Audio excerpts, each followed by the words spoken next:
আসসালামু আলাইকুম, welcome to my another new video. তো আজকে ছিল আমার একটা শ্যুট। এই ব্রাইডাল শ্যুট নেওয়ার জন্য আমি চলে গিয়েছিলাম ভাইয়ার স্টুডিওতে।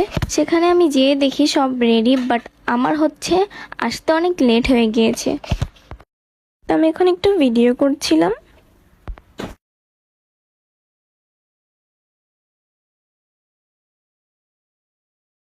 আপু আমার মেকআপ করা স্টার্ট করে ফার্স্টেই। আমার আইব্রো আর্ট করা কমপ্লিট হয়। তারপর আপু আমার আই মেকআপ করা স্টার্ট করে। আমার মেকআপ চলতেছে।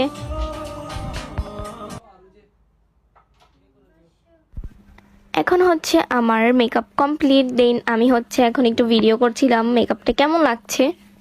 পুরো মেকআপটা আমার কাছে খুবই ভালো লেগেছে। আপু অনেক সুন্দর করে মেকআপ করতে পারে। দেন এখানে আমি আম্মুর ভিডিও নিচ্ছিলাম, কারণ আম্মু বসে বসে দেখতেছিল যে আমার মেকআপ কিভাবে করছে, কিভাবে সাজাচ্ছে আমাকে। লেহেঙ্গা পরার পর আপু আমাকে অর্নামেন্টসগুলো পরিয়ে দিচ্ছিল, ঠিক করে দিচ্ছিল। আপুটা খুবই ভালো ছিল এবং খুবই ফ্রেন্ডলি ছিল।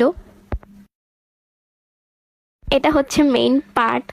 আপু আমাকে দুপাট্টা সেট করে দিচ্ছিল, মানে এটাতে পুরাই বউ লাগতেছিল যে আই এম ব্রাইট এরকম।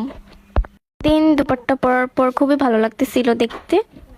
ওরা বসেছিল, গল্প করতেছিল, আর ভিডিও ক্লিপ নিচ্ছিলাম।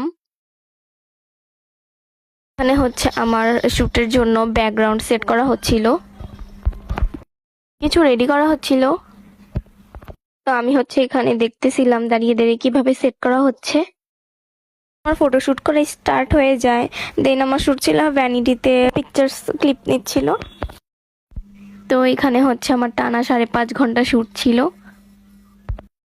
আমার ফটোশুট চলতে থাকে। 1 মাস পর আমি এই ভিডিওটা আপ দিচ্ছি, কারণ আমার শরীর অনেক অসুস্থ ছিল, তাই আমি ভিডিওটা এডিট করার টাইম পাইনি। এই শ্যুট শেষ করে আমরা মেইন শ্যুটে যাই। ভাইয়া আমাকে শিখিয়ে দিচ্ছিল যে কিভাবে আমি দাঁড়াবো, কিভাবে পিক তুলবো। আমার সবকিছু ঠিক করে দিচ্ছিল যে সবকিছু ঠিক আছে কিনা, যদি পিকে পরবর্তীতে খারাপ আসে। ভিডিওটা একটু খারাপ আসে কারণ আমার ফোনের ব্রাইটনেস খুবই কম ছিল, যেটা আমি খেয়াল করিনি ভিডিও করার সময়। তাই ভিডিওটা দেখতে খুবই বাজে লাগতেছে, বাট তারপরও আমি অ্যাড করলাম। টানা 5 ঘন্টা শ্যুট শেষ করে আমি ড্রেস চেঞ্জ করে এখানে কয়েকটা ভিডিও নিচ্ছি।